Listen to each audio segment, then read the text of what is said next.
My name is Eugenia and I'm 31 years old. When I was 18, my mother emptied my college fund with one signature and told me it belonged to my sister now, because Adrienne was the daughter with a future. She set it at the kitchen table, passing the salt. Nobody apologized. Nobody asked what I would do instead. So I stopped telling my family about money. 13 years later, I bought a small brick house on Cypress Street and told no one. They found my name in the property transfers column of the county paper. That Saturday, they came up my walk with my sister's suitcases. She's moving in. Learn respect. What they didn't know was that I had already made one phone call. My grandfather was standing on my porch, holding a single envelope. That was when everything began to turn. To understand what was inside that envelope, you have to go back to a hot August in Pueblo, Colorado, the summer I turned 18. We lived on the east side, in a low brick house with a swamp cooler that rattled on the roof all night. My father, Curtis, ran maintenance for the school district. My mother, Loretta, kept the books for a feed and seed supply out on the highway. We were not poor. We were the kind of family that talked about money constantly and never once talked about it honestly. The letter came on a Tuesday. University of Northern Colorado up in Greeley.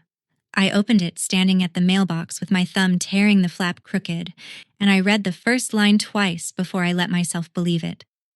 I carried it inside and set it in the middle of the kitchen table, not on the counter, not in my room. The middle of the table where the mail piled up, where nobody in that house could walk past it and pretend later that they hadn't seen it. It stayed there 3 days. By the second day, someone had put the fruit bowl on top of it. By the third, a glass of iced tea had left a ring in the upper corner, and the paper had gone soft and cool under my thumb. Nobody said congratulations. Nobody asked what the tuition was. What we talked about that week was Adrienne's dress. She was 15. She'd qualified for a speech and debate meetup in Colorado Springs, and the dress she wanted cost $140 at the mall by the interstate. My mother drove her up there twice, once to try it on, once to buy it because they wanted to think about it first. I want to be fair. Adrienne was good at that. She could stand in front of a room and hold it. My parents weren't inventing a talent out of thin air. They were just deciding, out loud, whose talent was worth spending on. That Thursday night, my mother took the phone out to the garage and pulled the door shut behind her. I heard her voice through the drywall for a long time, not the words, just the rhythm of somebody explaining something patiently to a person who wasn't agreeing fast enough. 3 weeks later, on a Sunday in September, we had pork chops and applesauce. My mother had a habit. Bad news always arrived after everyone had food on their plate, when standing up would have been rude. We moved the college account into Adrienne's name, she said. I didn't understand the sentence at first. It went past me like a car with no headlights. The 529, she said. Your grandfather's account. It's in Adrienne's name now. $62,000. That was the number.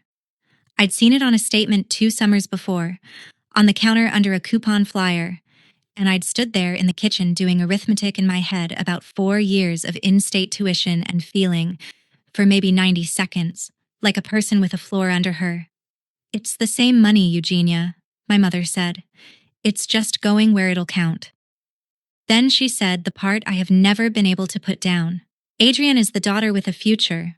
You'll be fine. You've always been fine. And she pushed the salt shaker across the table to my father. I can still hear it.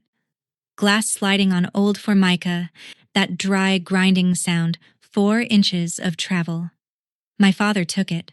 He shook salt onto a pork chop he had already salted. He did not look up. I got my phone out and logged into the account right there at the table, with everybody watching me do it, and nobody telling me not to. $0.00. The transfer had gone through on a Friday. It was Sunday. Across the table, my sister buttered a roll. She wasn't surprised. That's the detail I want you to keep. Adrienne was 15 years old, and she had just been handed $62,000 in front of her sister, and her face did not move. I did the dishes. I want to tell you I threw something, or said something that shut the room up. I didn't. I ran the water hot until my hands hurt, and I stacked everything in the drainer the way my mother liked it, plates on the left. Then I went out to the back porch and sat on the step. Here is what I was actually doing out there, and it took me about 10 years to admit it. I wasn't crying. I wasn't planning. I was waiting for the screen door to open. I thought somebody would come out. Not to give the money back. I already understood the money was gone. I thought one of them would come out and sit down and ask me what I was going to do now. That was all. That was the whole thing I wanted. A moth kept going at the porch bulb, hit the glass, dropped, climbed the air, hit it again. I listened to it and counted, and I stopped counting somewhere around 40 minutes. Then the light went off over my head. Through the window, I saw my father's hand come away from the switch. He hadn't looked out. He was turning off a light in an empty part of the house, the way you do at the end of a night. And then he went to bed. I sat in the dark another minute so it would be my idea to leave. The next morning, I put on a clean shirt and walked into a bakery on Northern Avenue and asked for an application. I started the following Monday, 5:30 in the morning, and I did not tell anyone in my family what I was paid. That was the first thing I ever kept from them, and it was not the last. People ask me why I didn't fight. At 18, I still believed the story they'd been telling about me since I was small. I was the sturdy one, the one who didn't need checking on. If I made noise about the money, I'd be admitting I wasn't sturdy, and then I'd have had nothing at all. So I kept the story and lost the money. It took me 5 years to finish what should have taken 4. Community college in Pueblo, night classes, an associate's degree in business administration. I worked mornings at the bakery. Then I got hired at the front desk of a title company on the west side, Arkansas Valley Title, answering phones and scanning documents for people buying houses. It's a job most people never think about. When you buy a house, somebody has to make sure the person selling it actually owns it, that nobody has a lien on it, that every signature on every page belongs to the hand that made it. That's escrow. That's what I do now. I got good at it fast, because I already knew how to read a document like it was trying to get something past me. My associate's ceremony was on a Saturday morning in May. Nobody came. Adrian had senior pictures scheduled. The photographer had a 2-week wait, and my mother explained the conflict in a voice that suggested I was the difficult one for having a graduation at all. I still have the first nameplate they gave me at the title company. Black plastic, white letters, and they spelled it Melgoz, missing the A. I kept it in a drawer for years and never asked them to fix it, and I couldn't tell you why. Somewhere in there, and this is the part I can't date, which bothers me. I stopped telling my family anything with a number in it. Not a raise, not a car repair, not the month I ate rice because my transmission went out. They'd ask how work was. I'd say fine, and neither side ever noticed we'd stopped having a conversation. In the fall of my second year at the title company, my sister sent me a text. I was in line at the DMV with 8% battery, and it came up on the screen while I was trying to decide whether to plug in or keep my place in line. Mom says you told Grandpa to stop calling. That was really cold, Eugenia. I read it twice. It made no sense, so I put it in the pile with everything else Adrienne said that made no sense. I typed, "What are you talking about?" Then deleted it, because arguing with my sister had never once ended with me feeling better. My phone died in line. By that night, the message had gone soft in my head, the way things do. I want you to hold on to that text. I didn't. That was the mistake. Thanksgiving 3 years ago is the last holiday I drove home for. 2 hours each way. I brought a pie from a bakery that wasn't mine anymore, and a bottle of wine my mother put in the back of the fridge unopened. That night, I found out I was sleeping on the couch. Adrienne and her boyfriend had the guest room, and Adrienne was going through a hard stretch, and I was, in my mother's words, easier to accommodate. The blanket she gave me was a mustard-colored crochet thing my grandmother made before she died. It came up to about my collarbone. I'm 5'7". My feet were out in the cold air all night. My mother stood in the doorway with a glass of water and said the sentence she'd been saying since I was 9. "You've always been the tough one, honey. Adrian doesn't handle things the way you do." Then she turned off the lamp. Around 2 in the morning, I got up for water, and out the kitchen window I saw a light on in the back of the yard. They'd converted the detached garage a couple of years earlier, insulated it, put in a window unit, ran a line out for a bathroom. My mother had described it once as storage. Storage doesn't leave a lamp on at 2 in the morning. I stood at that window with a glass in my hand and thought about it for maybe 15 seconds. Then I went back to the couch, because I had a 2-hour drive in the morning and because in that house, asking questions had a cost, and I'd stopped being willing to pay it. I want to say something to whoever's still with me. If you were ever called the strong one so that nobody would have to take care of you, stay with me. I think you already know how this next part feels. It took me 6 years to save $31,000.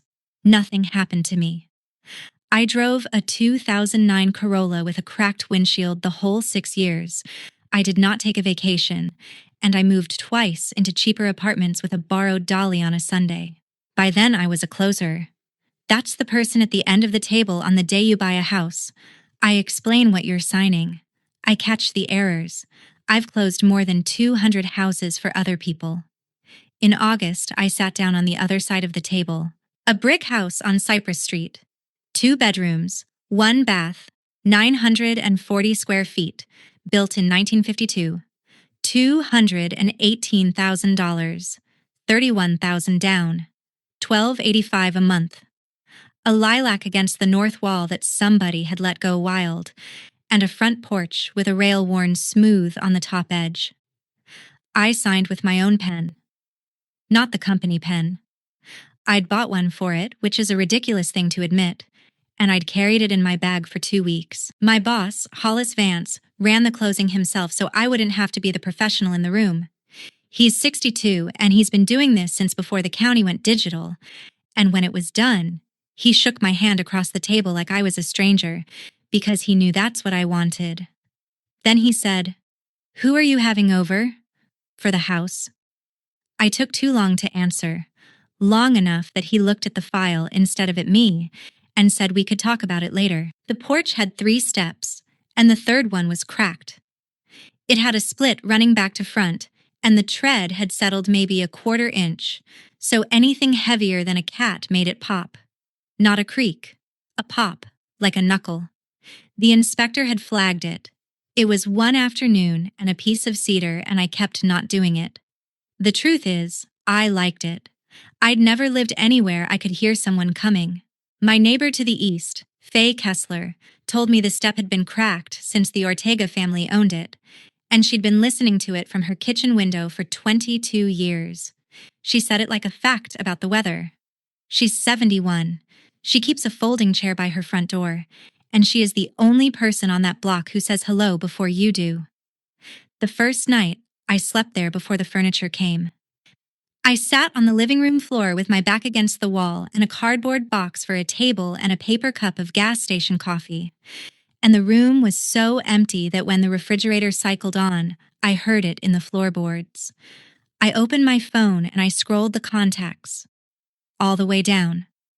My boss, 2 coworkers, my dentist, the woman I used to run with before she moved to Fort Collins. The bakery, still in there, closed since 2018, and a landline with a Rocky Ford area code, saved under 3 words, Grandpa, Rocky Ford. I stopped on it for about 2 seconds. Then I locked the screen and put the phone face down on the box and finished the coffee in a house where nobody knew I was. The number was still in my phone. I had just stopped believing it belonged to me. I told 4 people about the house. My boss, because he closed it. 2 coworkers, because they saw the file. And Faye, because she was standing in her yard when I pulled up with the key. I did not tell my family. Not out of strategy. It simply never occurred to me as a thing to do, the way it doesn't occur to you to tell your dentist about your divorce. What I forgot is that a deed is a public record. I, of all people, should have remembered. I put those documents into the county system myself. Every Wednesday, the local paper runs a column with the previous week's property transfers. Address, buyer, seller, price. Page 6. Between the school lunch menus and the obituaries. Melgoza, E. That's how it reads. Last name, first initial. 11 characters, and 13 years of quiet undone by a clerk doing her job correctly. A woman in my mother's church group reads that column the way other people read the sports page. She took a photo of it with her phone and sent it to my mother on a Tuesday night. I've seen that photo. It's crooked, and her thumb is over part of the line above mine. My mother called me at 6:40 the next morning. Her name came up on my screen, and I sat down on the edge of the bed before I answered, which tells you something about how my body had learned to handle that name. It had been 5 months since we'd spoken. She was warm. That's what I want you to understand. She was so warm. She asked about my knee, which I'd hurt the year before, and never told her about.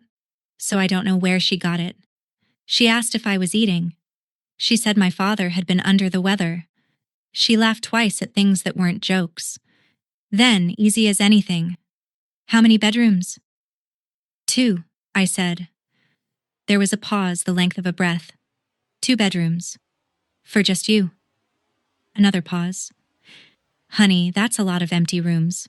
I was standing in a kitchen with no curtains on the window, holding a can of coffee I hadn't opened yet, watching the sky go from gray to white over the roofline across the street. We talked another 4 minutes. She said we should get together soon. She said she'd been thinking about me. Then she hung up, and I stood there with the can still in my hand and realized she had never once asked where the house was. Faye caught me on Sunday afternoon while I was pulling weeds out of the lilac bed. Your family found you, she said. A silver sedan had sat out front for about 20 minutes on Saturday. A woman got out, took pictures of the front of the house, then walked halfway up the driveway and looked in the garage window. I asked her if she needed something, Faye said. She told me she was family. I told her I'd never seen her before. I asked what the car looked like. Faye is 71 and she does not miss things. Silver, 4-door, dent in the rear passenger door, and a high school decal in the back window, half peeled off, the vinyl gone white where the sun had eaten it. Central High School, class of 2015. Adrienne put that sticker on that window her senior year, and she has never in her life gotten around to scraping anything off of anything. The calls started that Monday. 4 of them in 9 days. The first was a feeling out. My mother wanted to know about the neighborhood, whether there was a park, whether the street had kids on it. The second was the shape of the thing. Adriana's landlord had sold the building. She had 30 days, a 3-year-old named Ren I'd met exactly twice, and no job. My parents' house was full because my father's brother had been in the front room since spring. The third call was the ask, and my mother did not present it as an ask. She has a child, Eugenia. You have a spare room. I don't understand what the conversation is. I was sitting in the parking lot at work with the engine running and the fuel gauge at a quarter tank, and I remember watching a plastic bag go across the asphalt and hang up on the curb. I said I'd think about it. That is the sentence I regret most in this entire story, not anything I said later. That one, because I'll think about it, was a door. And my mother had spent her whole life walking through doors like that sideways so they couldn't be closed behind her. Before she hung up, she said, "We'll talk it all through on Saturday." I had not invited anyone for Saturday. Adrienne texted me that night, 4 screens long. I read it standing up in the kitchen. It was a list. What she needed, when she needed it, what Ren was allergic to, what days she'd need the car, how long it would probably be. She said, probably twice, and how she'd been meaning to reach out anyway. There was not one question mark in the entire thing. Near the bottom she wrote, "You got to figure it out on your own, and look how well that went." I never had that option. I sat with that for a while. There's a whole worldview in that sentence, and the terrible part is that she believed it. In her version, my life was the lucky one. In her version, being handed everything had cost her something. And then, Second to last line, this. Mom said Grandpa's fine with it. The fourth call came on a Wednesday. I was taping up a box of books that had lived in a closet for 6 years. My mother had stopped being warm. She'd moved to the register she used when she'd decided a thing was settled and someone was being difficult about it. She listed what the family had done for me. She listed what I owed. She used the word selfish once, then took it back in a way designed to leave it in the room. And then she reached for the tool she'd used in 2012, and she used it exactly the same way. Your grandfather agreed. He thinks Adrian needs it more. He's always thought that. My hand was on the tape gun.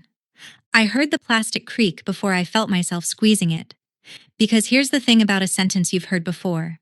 The first time, at 18, at that kitchen table, she'd said, "Your grandfather wanted it to go where it would count." I had swallowed it whole. It had explained everything. Why he stopped calling. Why the cards stopped. Why a man who'd taught me to change a tire in a rocky Ford driveway could look at me at a funeral in 2014 and say 4 words and leave. 13 years I had carried that. And now, on a Wednesday, in a room full of cardboard, she reached for him again. Same shape, same rhythm, same little tag at the end to close the door. He's always thought that. Nobody uses a sentence like that twice by accident. I said I had to go, and I put the phone on the counter. Then I opened my contacts and scrolled all the way down to a landline with a Rocky Ford area code. It rang 4 times, and a woman answered. Not him. A woman about my age with a television on behind her. I asked for Wendell Ashby, and there was that particular pause people make when you've asked for someone who used to be somewhere. "We bought this place from him," she said. 5 years back, 2020. I sat down on the arm of my couch. In 2020, my grandfather sold the house I learned to ride a bike in front of, and nobody told me. Not one person picked up a phone. She was kind about it. She still got mail for him now and then, and she had a cell number written inside a cabinet door. She read it twice while I wrote it on the back of a utility envelope. Then I sat there and did arithmetic. 2020. The back house behind my parents' place, insulated and wired that same year. My mother's word for it. Storage. A light on at 2 in the morning. 30 feet across the grass from where I was lying on a couch under a blanket that didn't cover my feet. He had been right there. I called the number on Thursday evening. 6 rings. I had already started composing what I'd say to a voicemail when the line opened. "Hello?" His voice was older, slower on the vowels, but it was the same voice that used to say my name like it had 2 extra letters in it. "Grandpa, it's Eugenia." Nothing. I counted it later because I'm the kind of person who counts things. 11 seconds. Then a chair scraped on concrete and I heard him breathe out. "I have to sit down, sweetheart. Give me a second." There was a radio going somewhere behind him. Country station, low. It got lower. He'd reached over and turned the knob. I had a whole speech. I want to be honest. I'd planned it in the car. It was going to be careful and adult, and it was going to give him room to explain himself without either of us having to say the word abandoned. He didn't let me start it. "Why'd you send them back?" he said. I said, "Send what back?" And then he was quiet again. And this time it was a different kind of quiet. The kind where a man is reorganizing 13 years in his head while you listen. "The cards," he said. "Your birthday cards. I sent 3. They came back to me." I told him I had never gotten a card from him in my life. He said my name. Just my name once. Then he said, "She told me you didn't want anything from me. She told me that standing in her own driveway, Eugenia. She said you were embarrassed about the money and you'd asked her to tell me to stop calling." I put my hand flat on this kitchen counter because the room had done something. "Grandpa," I said. "What money?" He was silent for a moment. Then he recited a number, an account number, 12 digits, from memory. No paper in front of him, the way a man remembers a thing he set up when his granddaughter was 9 years old and thought would matter. "I opened that in 2003, he said. "I put in what I could every February. When it hit 30, I told your grandmother we'd made it. He said in 2011, my mother asked him to sign the account over to her name.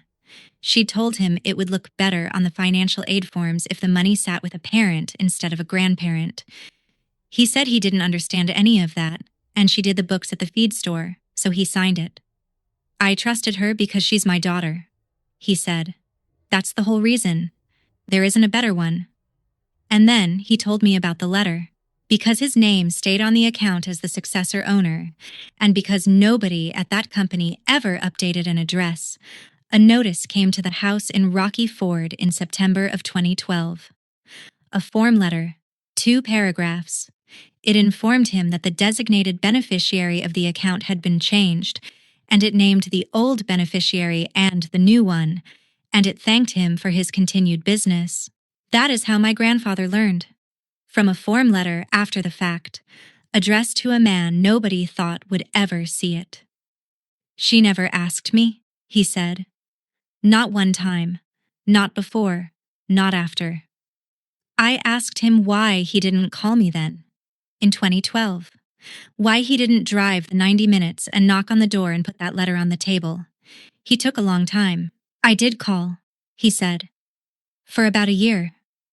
Your mother would answer and say you weren't there, or you were working, or you'd rather not. Then the cards came back. Then I stopped, because a man gets to a point where he decides the message has been received. That was the first crack. But it wasn't the whole answer, and we both knew it, and neither of us said anything for a while. There's another part, he said. He sold the Rocky Ford house in 2020, after his second winter alone in it. $118,000. My mother told him it was foolish to rent at his age, and they'd put the garage behind their house in shape for him, proper insulation and plumbing and a window unit. He gave her $95,000 for the work. There's no paper on it, no lease, no deed, no note, nothing with his name. A father handed money to his daughter, and the daughter said, "Don't worry about all that. His Social Security goes into a checking account with both their names on it. $1,610 a month." When you live behind somebody's house, he said, you learn which questions cost too much. I asked him what the room was like. He said, it's 11 steps from the bed to the door. That's how he measured it. Not square feet. Steps, because he'd counted them in the dark on nights when his hip was bad. I told him I'd bought a house on Cypress Street. I told him about the lilac and the cracked step. And I told him the family was coming Saturday, and that I did not intend to let my sister move in. He said he had the letter. He said it was in a coffee can in the closet with some other things, and that he wasn't going to talk about the other things on a telephone. Are you asking me to come? He said. I said yes. Then I'll be there early. I invited 6 people to that house.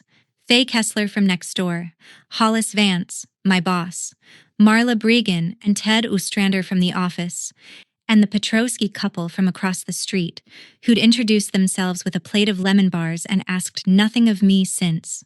A folding table, a paper tablecloth, a grocery store sheet cake with a green border. I bought paper plates because I didn't own 8 matching anything. Faye came at 11 with a snake plant growing out of an old coffee can. Those don't die, she said. That's the whole reason I brought it. It was the first party I ever threw where nobody was measuring what it cost. At 11:20, a Ford pickup pulled up across the street and parked and did not turn off for a minute. And then did. And then just sat there. Faded blue. 1994. Though I didn't know that until later. Primer on one fender. Nobody got out. I watched it through the front window while I set out forks, and I felt the thing you feel when a piece of your life you'd filed as finished pulls up to the curb. 40 minutes later, the door opened. He came across the street slow, with a cane in his right hand, and he was smaller than I remembered and exactly the same in the shoulders. 79 years old, a pressed shirt. He'd shaved. He was carrying 2 things, a craft envelope, folded over once, and a green coffee tin with a dented lid. I got about 2 words out before I couldn't, and he put his hand on the back of my neck the way he used to when I was small, and he let me stand there in my own front yard for a minute. Then he looked at the porch and said he'd like to sit outside, if that was all right. I told him everyone was in the back. He shook his head. Let them come to me, he said. I've been sitting in the back house long enough. So he sat in the wooden chair in the corner of my porch, behind the post, with the envelope on his knee and the coffee tin on the floorboards by his shoe. He didn't open either one. At 20 of 1, he said the only thing he asked me all morning, before they get here. He looked out at the street. Are you sure you want to hear all of it? Because there's more in that envelope than money, and once you've heard it, you can't set it down.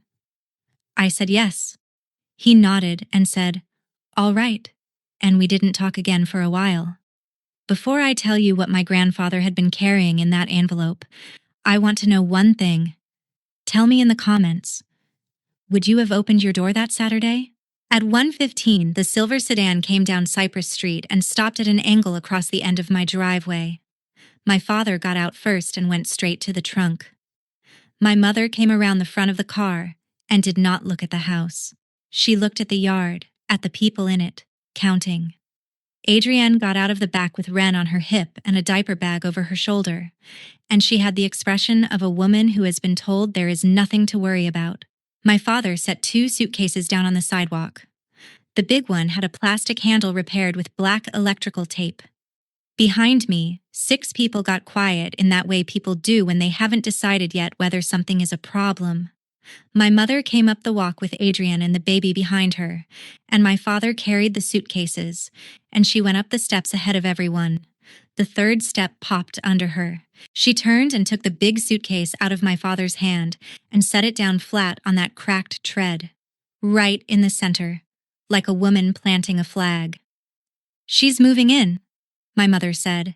It's time you learned some respect. And she still had not seen the man sitting 8 feet to her left, behind the post, in the corner of my porch. My mother turned around on my top step and addressed my yard. That's the part people don't believe until they've had it done to them. She didn't argue with me. She performed at me, in front of my guests. Because she understood something about me that I hadn't yet said out loud. That I would rather be robbed than be watched being difficult. She told them Adrienne had a 3-year-old and that the landlord had sold the building out from under her. She said the word homeless once, carefully, and let it sit. She said I had 2 bedrooms and lived alone. Then she opened her purse and took out a square of newspaper, folded in quarters, gone soft at the creases from being opened too many times. $218,000, she read, and she couldn't pick up a phone and tell her own mother. Nobody in that yard said anything. Ted looked at his shoes. Marla looked at me. The Petrowskis looked at each other. The way you do when you've walked into a neighbor's marriage. Hollis Vance set his paper plate down on the folding table. Just set it down. It was the quietest sound out there, and every single person heard it. No, I said. My mother's head tilted. Excuse me? No, she's not moving in. Not loud. I didn't explain. I've spent my adult life watching people at closing tables talk themselves out of good positions, and the person who keeps explaining is the person who's losing. You don't get to say no, my mother said. Not with this family's money under your feet. There it was. That fund was never yours, she said. It was ours to place. We raised you, we fed you, and we made a decision. And you have carried it around like a wound for 13 years to punish us. She looked at my guests when she said the next part. She wanted the jury. And your grandfather agreed with every word of it. Ask him yourself. Ask me what, Loretta? He didn't raise his voice. He was still sitting down. My mother went around so fast her purse strap slid off her shoulder. I watched her face do something I had never once seen it do in 31 years. It emptied. For about a second and a half, there was nothing on it at all. And then she pulled it back together, and I understood exactly what I'd just watched. She wasn't ashamed. She was recalculating. Dad. She was already smiling. What are you doing here? You didn't tell me you were going anywhere. He put his hand on the arm of the chair and stood up, and it took him a moment, and nobody offered to help because nobody in that yard was breathing. I drove, he said. You shouldn't be driving. She turned to the yard, to Faye and Hollis and the Petrowskis, and she used a voice I recognized from every phone call of the last month. Warm. Patient. He gets confused. He's 79, he's on a blood pressure medication, and he does not always. Loretta. My father said her name from the sidewalk. She kept going. He does not always have the full picture, and this is not the place to. You told me she turned it down. That was Adrienne. She said it from the bottom of the steps with Ren on her hip. And her voice came out wrong, too high. The voice of someone patching a hole in a boat she just noticed she was standing in. My mother stopped. You told me Eugenia turned the money down, Adrienne said. In 2012. You told me she said she didn't want it, and she'd rather do it herself. And that's why it came to me. She looked at me, and then away, fast. And you told me Grandpa was the one who wanted it that way. You told both of us the exact same thing. Nobody moved. My sister did not do that for me. She did it for herself, because she was 3 seconds from being the villain in a story on a lawn. It doesn't matter. It was true, and she said it out loud. Because that's when it stopped being a disagreement about a spare bedroom and turned into arithmetic anybody could do. One woman had told one story to 3 different people and shaped each version to make sure none of us would ever compare notes. My mother said, "That is not what I..." And my grandfather held out the craft envelope. Not to the yard. To me. I opened it on the porch with my back to nobody. There were 2 things inside. The first was a single sheet of paper, folded in thirds, the fold lines gone brown. A form letter from the plan administrator, dated the 12th of September 2012. 2 paragraphs. It confirmed that the designated beneficiary on the account had been changed. It listed the former beneficiary, Eugenia R. Melgoza. It listed the new one, Adrienne C. Melgoza. It thanked the account owner for the continued confidence, and at the bottom, in the block where it recorded who had submitted the request, it had my mother's name. Not his. Hers. That's a notice, I said. It's not a consent form. Nobody asks the successor owner. They just tell him it's done. I do this for a living.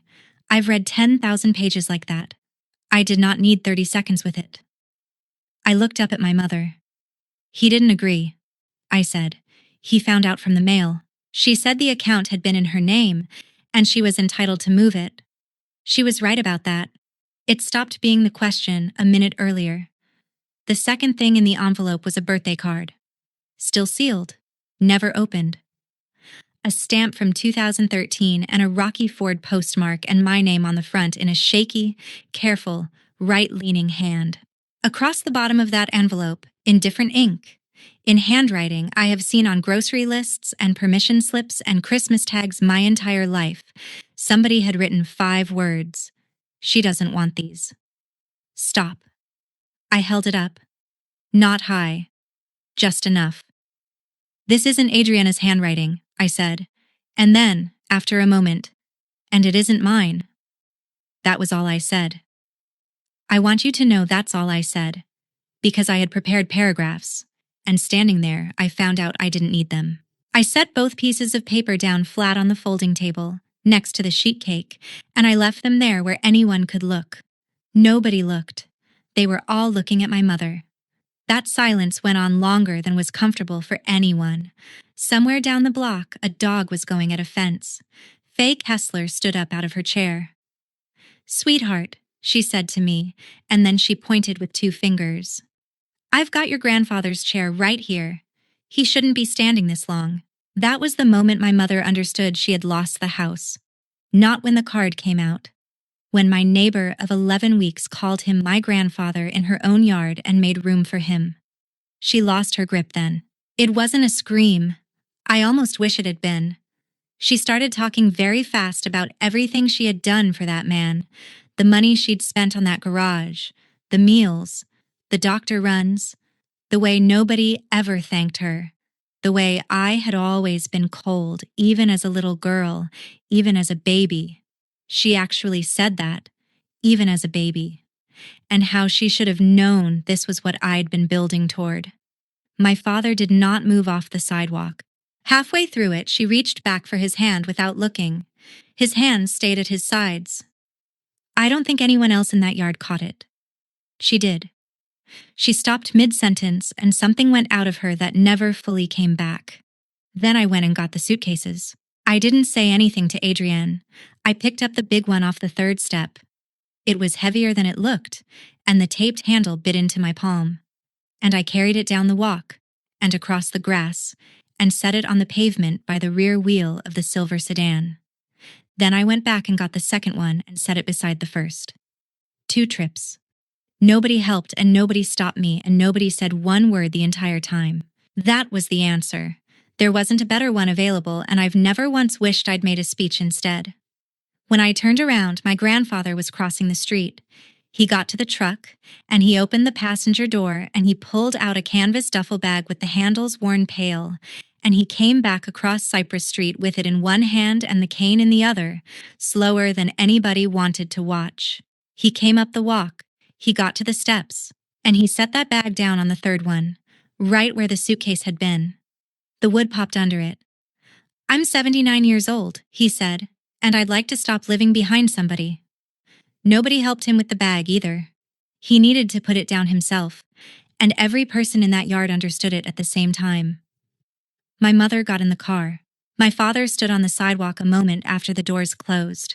He looked at the mailbox, and then at me, and he opened his mouth and shut it again. Then he got in, and they drove off down Cypress Street with 2 suitcases still standing on the curb behind them. And Adrienne walked out and picked them up alone with the baby on her hip. Here's the part nobody puts in these stories.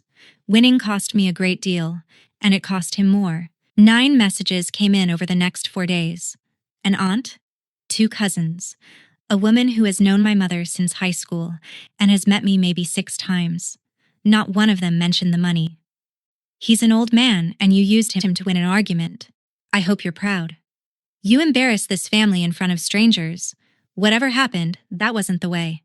That's the thing I wasn't ready for. In their version, the crime wasn't what was done to me over 13 years.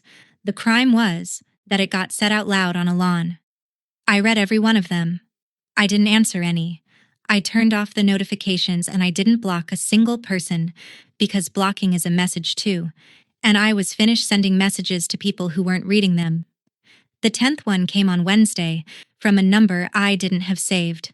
It was 4 words long, and it wasn't like the other 9. My grandfather moved in with a duffel bag, a cardboard box of tools, and a truck older than my sister. Everything else stayed in that garage behind my mother's house. Some of it was my grandmother's. He hasn't asked for it, and I haven't offered to go get it, because we both know what that trip would be. He gave her $95,000 for a room he lived in 5 years and has no claim to. No lease. No note. A man's word and a daughter's word, and no piece of paper anywhere with his name on it. The joint checking account had $412 in it when he looked. He didn't tell me that. I found out because he asked, very carefully, whether the pharmacy would let him pay in 2 parts. He gets $1,610 a month. That's the whole picture. So I sat down with a legal pad and redid the numbers on a mortgage I'd qualified for by myself. Groceries for 2. Heat for a 1952 house through a Pueblo winter. His supplemental plan. It works. It works with less room than I'd built for myself. And there was one evening where I sat looking at that pad for a long time. I put a grab bar in the bathroom on a Sunday. $86 in hardware and a stud finder I borrowed from Faye. I threw the receipt in the drawer face down. He didn't need to see a number attached to himself. Not that week. On the 3rd night he was there. We were eating at the folding table because I still didn't own a real one. He set his fork down and said, "Am I going to be a problem for you? Money-wise, I'd rather you say it now than in March." I got up and went into the other room and stood there for a minute with my hand over my mouth, because that is the question he had been carrying, not whether he was welcome, whether he was a cost. I came back and sat down and told him no, and that we'd look at it together every month if he wanted, and he said he'd like that, and we ate the rest of dinner talking about the lilac. The 10th message was from my sister. Can we talk, please? We met in the grocery store parking lot on the north side, which was her idea, and I understood it. Neutral ground. No door either of us had to be let through. Wren was asleep in the back seat with half a graham cracker still in her fist. Adrienne looked bad. Not dramatic. Just tired in the specific way of a person who has run out of people to call. She didn't apologize. I want to be accurate about this because I know how these stories usually go. She did not say she was sorry. She said, "I didn't know about the cards," which is a different sentence. And she said it twice. I told her I'd found a studio on the west side. $700 a month to month, laundry in the building. I'd already paid the landlord $2,200. Deposit, the first 2 months, and the fees. Directly, from my account to his, and I forwarded her the confirmation while we stood there.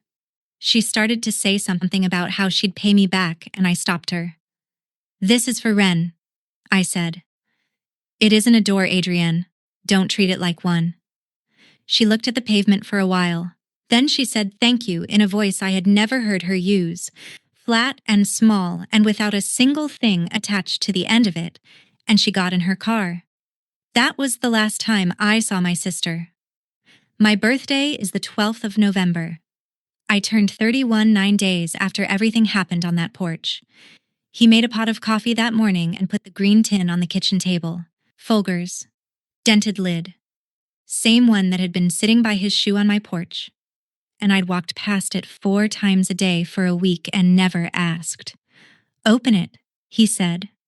Inside were birthday cards, 12 of them, stacked flat. The oldest ones gone the color of weak tea at the edges, one for every year from 2013 to last year. 3 had been through the mail and come back. 9 had never been sent at all, because after the 3rd one came back he decided he had his answer, and he kept writing them anyway. He'd written the date on the back of each one in pencil, small, up in the corner. The one from 2019 said, "You're 25 today. I don't know your address. I hope somebody made you a cake." That's the whole card. He wasn't a man for long letters. I got about 4 of them read before I had to stop for a while, and he didn't say anything, and he didn't reach over. And that was exactly right. Underneath all 12 was a pocket notebook with a rubber band around it. 1 line a year. Every November 12th, going back to 2013. Cold. Fixed the gate latch. She'd be 19. Rained all day. Called the number, no answer. She'd be 22. And 2016. Drove past the campus in Pueblo. Thought I saw her car in the lot. Didn't stop. Coward.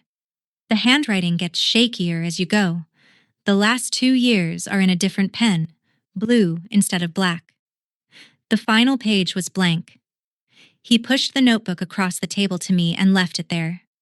Then he sat back with both hands around his coffee cup and asked me the question. "So, what are you going to do now, sweetheart?" He looked at me and he waited. "I'd like to know. I've got time." I put my head down on my own kitchen table and cried the way you cry when something you've been holding for 13 years finally gets set down. Not because of the money, not because of the cards, because in September of 2012, I sat on a back step in the dark for 40 minutes, waiting for one person to come out and ask me that. And nobody did. And I had quietly decided somewhere in there that it was because the question wasn't worth asking about me. He pushed the tissue box over and then turned and looked out the window at the yard so I could do it by myself. If you're standing on your own porch right now trying to decide who gets to come up the steps, I'd like to hear about it. Tell me in the comments. And if there's somebody in your family who might have written you something you never got, go look for it. Don't wait 13 years like I did. It's December now, and the 2nd bedroom has a bed in it. That's the room they wanted. The empty one. The one my mother read out to my yard like an indictment. A twin bed, a dresser I found for $40, a radio that gets 2 stations clearly, and a green thermos on the windowsill that he fills at 6 every morning and carries out to the porch. I filled that room myself, with the only person who ever mailed me anything. I replaced the third step in the middle of November with him sitting in the wooden chair telling me I was overthinking the angle. It doesn't pop anymore. I miss it a little. I enrolled in night classes at the campus across town, the bachelor's I never finished. 2 courses at a time, paid out of pocket, no loans. It'll take 4 years. I'll be 35. My grandfather thinks that's the funniest thing he's ever heard because he says 35 is a child, and he isn't wrong. A Christmas card came from my mother last week. I knew the handwriting from across the kitchen. I stood there holding it longer than I want to admit. 4 sentences. She hopes I'm well. She hopes the winter isn't hard on the house. She asks how her father is doing and whether he's taking his pills. No apology. Not one word about the porch, or the card with her handwriting on it, or the 13 years. She wants to know if he's taking his pills. She doesn't ask if she can see him. My father called once in the first week of December. It lasted under 2 minutes. He didn't ask to come over, and he didn't ask me to forgive him. He said one thing, and then he said he'd let me go. I ate my dinner that night in 2012, he said. That's the part I can't get past. I told him I appreciated him saying it. I meant it. It's the only true sentence anybody in that house has said to me in 13 years, and it changes nothing. And both of those things can be so. The Christmas card is in the kitchen drawer. I didn't throw it out and I haven't answered it. The drawer has 3 things in it now. That card. A college acceptance letter from 2012 with a water ring in the corner, and a black plastic nameplate that says Mel Goes. I keep them together on purpose, not to stay angry, so that I don't ever have to relearn anything. We eat at a real table now. Secondhand, oak, 4 chairs. He keeps the radio low during dinner and hums under the songs he knows without noticing. He tells me I've been cutting the lilac wrong. He asks about my day, and then he actually waits. The front door isn't locked in the evenings. It never is. That's not because I'm not careful. It's because I finally understand the difference between a door that anybody can open and a door I decide about. Somebody could walk up my steps tonight. The wood wouldn't even make a sound anymore. But it's my porch, and it's my house, and I am the one who says who comes up.